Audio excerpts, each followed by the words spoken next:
Hey, welcome back everybody. My name is Wesley Smotherman. I am a licensed marriage and family therapist at the Asbury Church, and I am so glad you're here. This is another segment of Open Mic. And for some of you who are new to this channel and trying to figure out kind of what Open Mic is all about, Open Mic is a podcast that helps answer life's difficult challenges. Each week, we have different topics that we talk about, topics that you yourselves ask to discuss, as well as topics that we think are relevant in today's society.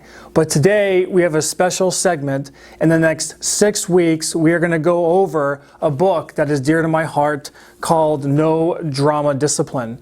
And for those of you who are reading this book, if you read this book, we're going to go by each chapter a week and we're going to discuss in detail about what the author is talking about. I am so excited. This is a great book to read on just how to be a better parent and just kind of really more or less understanding your kids' behaviors and being more effective in their emotions. Because let's be honest, our kids have a lot of emotions. I mean, my goodness, I have a lot of emotions at times, and sometimes they're hard to deal with, so we can't imagine what it's like for a kid. But today we are going to discuss chapter 1, which is Rethink. And for those of you who have not read this, that's completely fine. You can listen to the chapter and then you can go back and read it. I advise you to read the chapter each week, more or less a chapter a week. And when you do that, it will kind of help you catch up so that when you are listening to the podcast, you can just sit back and enjoy the content. And also if you want to take notes as well. So diving right into this, I just want to give a disclaimer first off that the things that I'm going to be talking about today are not from me, but again are from Dan Siegel, and I also believe Tina Payne Bryson, to the PhD, and again from this book, No Drama Discipline.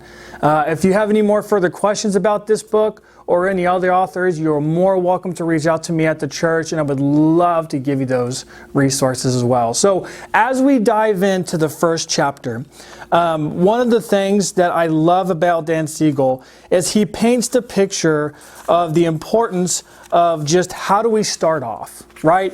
He talks about the fact that before we begin looking at the structure we want to create for parenting, we have to understand that we have to have a good set of principles and strategies.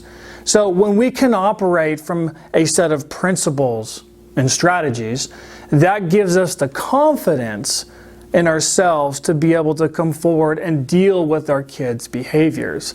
Now, in chapter 1, Dan Siegel goes about talking about the fact that when we do not operate from a set of principles, and when we don't have a strategy on how to deal with our kids' emotions, we kind of operate what you would call autopilot, right? And so what autopilot is autopilot is simply a way that we react to our kids' emotions without inviting kind of like an environment of teaching. And so to kind of give you an example, the example that the book teaches, which I think is great, is I don't know if you've ever been on your phone or you're either playing a game or doing some email and your kids are right next to you and they're just constantly trying to get your attention, right? Like, mom or dad, I need your attention. Either I'm hungry, either I'm tired, or I just simply want to play with you. And as you're sitting there working away, whether you're watching a movie or playing a game, your kid all of a sudden just starts to slap you or starts to act out in a way just to grab your attention. Now, if you operated from the autopilot stance, then you're going to react when your kid does that. You're going to discipline them for that behavior and then go out your day. But Dan Siegel loves to look at this situation from a different light. And one of the things that I think is important is to really ask ourselves this next question when looking at disciplining our kids and creating more or less this philosophy is, what do I want to accomplish with my kids' behavior? And that's important. When your kids start to act out, being able to stop, pause, and ask yourself that question will help you get on the road to being successful at helping your kids deal with these tough emotions. And so as we take a step back, one of the things I love that Dan Siegel talks about is he goes into depth about the goals of what disciplining is. And I'm going to read a segment from the book when he says the goal of disciplines are to promote good external behaviors in the short term and then build the external structure of the brain for better behavior and relationship skills in the long term. So, in short, the goal of disciplining is not just to give a consequence, but about teaching our kids a valuable lesson, whether that's self-control, the importance of sharing, acting responsibly, or learning to express yourself. If you look to only stopping the behavior, we risk teaching them that fear and punishment are the only ways to motivate our kids to stop their negative behavior. In doing so, we teach them that the only way to get people to listen to us is through power and control. And that is not the message that we want to teach our kids. So, after getting an idea that we have to have a good set of principles and strategies to kind of help us on this journey, the next best thing is to ask ourselves, well, how do we get there? And he does a good job of asking basically the three questions: the what, the why, and the how. And so, in going in order, one of the first questions you ask yourself in the event that a kid has a negative behavior, and let's go back to the one where your kid or child was trying to get your attention and they just slapped you in the back. You know, the first question you could ask is, why did my child act this way? And I think that's a very important question. Too often we feel our kids are acting this way because they're spoiled brats, because they're pushing our buttons. But if we take a step back and we look deeper into our kids' hearts, we'll be able to respond more compassionately and be able to see that our kids aren't just doing that to bug us, but to get our attention. Because as you remember, our kids' brains are still developing. They can't handle the big emotions that we can handle. In fact, some of us adults have a hard time handling those big emotions. But the first question we ask is, why did my child act this way? The second question is, what lesson do I want to teach in this moment? And that is so important. Remember, as I said earlier, as Dan Siegel said, the goal of discipline is not just to give consequences, but to be able to teach valuable life lessons. Our kids are only going to learn what we teach them, and it's important that we take the time to not just discipline the behavior, but again, teach them about those valuable life lessons that they need to learn. And so after the second question, you go to the third one, which is, how can I best teach this lesson? And again, I love how Dan Siegel begins to help us understand that when you're looking at this question, when you're investigating your child's behavior, that the best thing to do is to wonder about the stage of development for your kid and the content. And a perfect example of this is, when I take my daughter out and I'm running some errands, whether I'm going to get the car fixed, or I'm going to the mall, or going to the grocery store. I have a 3-year-old daughter who, for the first hour, can do a good job. But after time, with being 3-4 hours stuck in a cart and stuck in the car, she begins to really have a hard time being still, whether she's tired or she's frustrated, she's hungry. And so it's our job to be able to come alongside, recognize that, and make sure that the position that we're putting our kids in, or the reaction that they're giving us, is appropriate to their stage of development. So as we begin to ask those three questions, we move into another category that I get so often with parents, and that is the can't versus won't stance. And we got to remember that discipline is not a one-size-fits-all. What works for one child may not work for the other. And that's why a lot of trial and error is going to be really important. A lot of patience. And one of the things I love about this chapter, and specifically this section about the can't versus won't, is that we got to come back to the remembering of the autopilot. Right? When we operate from the autopilot, we are coming out from a stance of reacting instead of responding. Because let's be honest, When you can respond in a more gentle way, it's a lot easier to connect with your kid. But see, from an autopilot stance, like again, the kid slapping your back, you're going to react to your kid, and that's going to hurt the chances of your kid taking the time to learn a valuable life lesson on, regulating their emotions or learning how to be patient and wait their turn. Either way, I love how Dan Siegel begins to say that we must consider, and this is for quote in the book, we must consider a child's development capacity, particularly temperament and emotional style, as well as the situational context. Too often when I meet with parents, they tell me time and time again that the reason why their kids act a certain way is because they are choosing not to. And I would argue that a lot of times when kids are struggling with their behaviors, it's not stemming from a won't standpoint, but it's stemming from a can't standpoint. Because when your kid is acting out, the next question I think would be good is to ask yourself, does the way my child act make sense considering her age and circumstance? It's hard enough to be patient and to wait your turn when you're at the DMV, and we sit here and expect the same thing from a 3-year-old who's been in a cart pretty much the entire day shopping. We have to begin to slow down and begin to ask ourselves, is my kid able to do what I am asking them to do? And some of you might say, well, Wes, my kid has days where they do act well, and then they have days where they don't act well. And so that is an example of parents saying, hey, my kid is choosing not to listen. And I would say the same thing to you parents. The days that you are good parents, the days that you aren't good parents, did you choose not to be good parents? Or is the fact that with work being stressed out, you're tight on money, you didn't have much sleep at night, interfere with your ability to be compassionate and patient with your kids? More than not, when your kids' behaviors are spiking or they're acting out, a lot of the times it's because they can't. It's because they're unable to deal with those tough emotions that are going on inside rather than a won't. But see, here's the big key, is when you can decide and decipher that your kid is stemming from a can't perspective, then hopefully that will help you learn to respond to your kid's needs instead of reacting.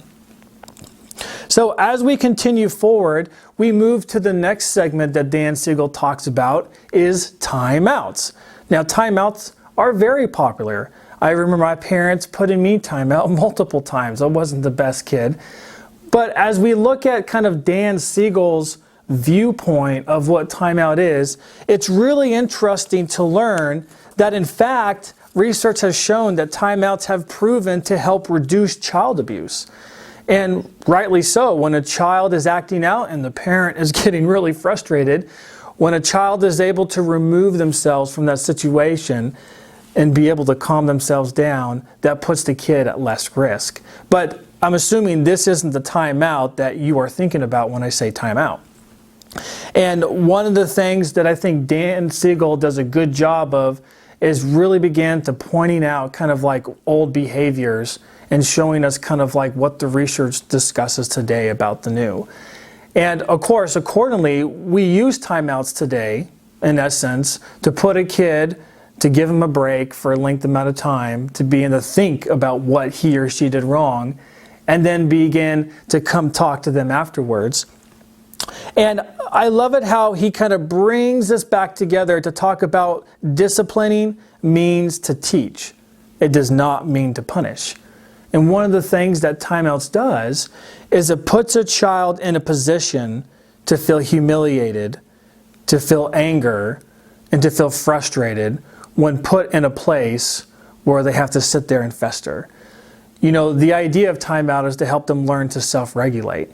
But Dan Siegel has a way of taking a little bit of that and tweaking it a little bit so that we can create a more of a teaching environment. And he does what we would call time in. Maybe asking yourself, what in the world is time in? Well, time in is, first off, the ability to slow things down, take a time out from what you're doing, and begin to check in with your kid. And when you begin to check in with your kid, you're creating the environment and you're promoting, which I think is the most important thing of this whole thing, is connection. You see, connection is key in order to effectively teach your kids important life lessons. If you don't have that connection with your kid, not only are they not going to learn anything from you, but they're not going to grow. And I think this goes back to the fact that we got to move away from the autopilot stance, and we have to stop disciplining for consequences, but begin to ask ourselves, what is it that we can teach our kids? What is it our kids need to learn? And what is going on inside of their little heads, inside of their hearts? Because you got to understand, dealing with emotions is difficult, even as an adult. Imagine having an emotion inside of you that you don't know what it is, you don't know how to communicate that, and then when you do, you get in trouble for that. We don't want to send that message to our kids. And Dan Siegel does a good job of explaining that instead of time out, let's do time in. Let's stop and let's not just focus on the behavior, but focus on what's going on underneath the heart. When you can take a step back and examine your kid's heart, then you begin to see what is really bugging them. Now, don't get me wrong. We do need to have good boundaries, and we do need to address those negative behaviors, especially if they're harmful to themselves or other people. But I do think it's more than just that. I think it's more coming alongside our kids, building that connection with them, letting them know that they are safe to be able to express what they want to express. Because if they don't feel safe, then they're not going to express. And if they're not going to express how they feel, then they're going to bottle all these things up. And when they do that, then we start to see worse negative behaviors as they go on. One of the things that Dan Siegel begins to paint the picture is that sometimes timeouts can send a bad message. And this is for quote in the book, when we put our kids in the timeout, it can sometimes send a subtle message that he or she isn't perfect. If she or he isn't perfect, we don't want to be near them. You don't want to send the message that you will be in the relationship with him or her when he or she is good or happy, but withhold your love and affection when they're not. We don't want to send that message to our kids that we only want to be around them when they're happy. Because I want my kids to express these things to me, because I want to help them, because that's a big life lesson to learn how to deal with these tough emotions. And so as you begin to learn kind of like what this looks like for you, because remember, this is not going to fit everybody. You're going to have to take this and mold this and put this into the style and philosophy that you believe is important. And when you began to foster the timeout in an appropriate way, and again, I love reading this for quote. I know I'm reading a lot of this from the book, but I love the way he puts that. It says, in essence, you build executive functionings to reduce impulsivity and to harness the power of focused attention. And I think the two key words here is executive functions and focused attention. When we can just not just discipline the behavior, but come alongside and help them learn to make wiser choices, you're helping them learn to problem solve for later in life. And more or less, you're also teaching them how to focus on what is right. Because let's be honest, when you're angry, when the kid's angry, it's the last thing that they want to do is hear a speech from their parents. When our kids kind of flip their lid, we need to take a moment, we need to bring that function back online, the prefrontal cortex, because only then can we promote healthy learning, and only then can they learn from the things that we teach them. So as we begin to conclude here, moving on to our next section, before we do that, a lot of people ask, like, what are some definitions of time in? Or if you want to use the timeout method. A lot of schools that I've heard have used like Cozy Corner, where when their kids are acting out or their kids are just having a really tough time, they will put them in a corner with some activities, some soothing exercises or activities that they can do to help calm them down. Now, when you're at home, There's also some other things you could do, like calm place. I know for my daughter, when she's having a tough time and her emotions are high and she's flipped her lid, her prefrontal cortex is offline, I know that I can't talk to her reasonably in that moment. And so sometimes what I'll do is I'll have her go do another activity to help bring herself down so that when her brain is back online, then I can come alongside with her and say, hey, Dad noticed you were really upset. Let's talk about what happened.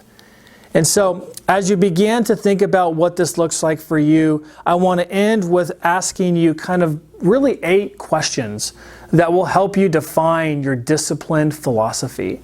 The first is what I'm doing working? And I think that's pretty straight up and forward. Is what you're doing working? Is it accomplishing the goal that you have in mind? Second, do I feel good about what I'm doing? I think that is really important. If you find yourself feeling completely guilty or maybe in a little bit of shame for the things that you do to get your kids to listen, then maybe you should take a step back and examine your heart. Maybe examine the way that you're approaching your kids. The third is, do I feel good, I already said the third, but the fourth is, do my kids feel good about it? Now, let's be honest, no kid's going to love discipline, and that's not the purpose of that. But do your kids understand what you're trying to accomplish? Is it helpful to them? Do they feel like they're getting something out of it? Which I think leads to the fifth question is, do I feel good about the message I'm communicating to my children? As I said earlier, we don't want to communicate to our kids that we only want to be around them when they're good. And so it's really important that we make sure that we're presenting a message to our kids that's healthy. A message that says, I love you regardless of the way you act. The sixth question is, how much does my approach resemble that of my own parents? Now, this is huge because you're only going to parent out of the parenting style that you were taught. And unless you recognized your parenting style and moved and changed and corrected the things that you wanted to change, you're going to continue to operate from that foundation. And so as you begin to take a step back and look at the way you parent, ask yourselves, am I mimicking some of the things that my parents did?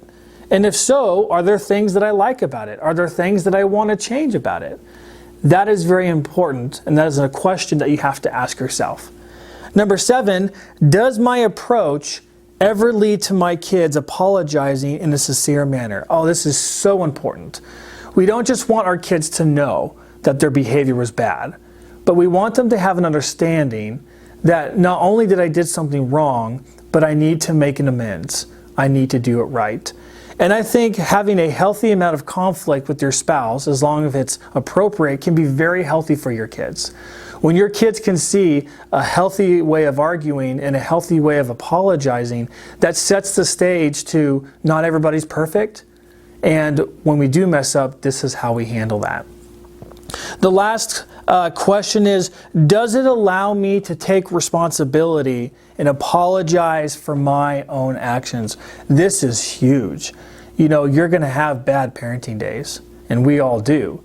But it's important that the philosophy and the strategies that you operate from put you in a position to know what to do when you make a poor decision. Because let's be honest, you're going to make poor decisions.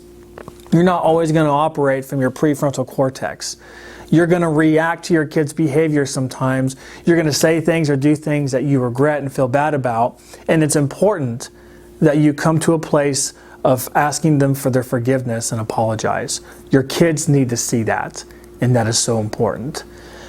Most importantly, give yourself some grace. I know this is a lot of information for you guys to hear, and I know this can be so much all at once, but just take this little bit by little bit and begin to practice some of the things that you want to teach. You try it one week. If it doesn't work the next week, you get up and you try again. But most importantly, spend that time with your kids. Ultimately, the best thing you could do for your kids is give them that connection that they long for.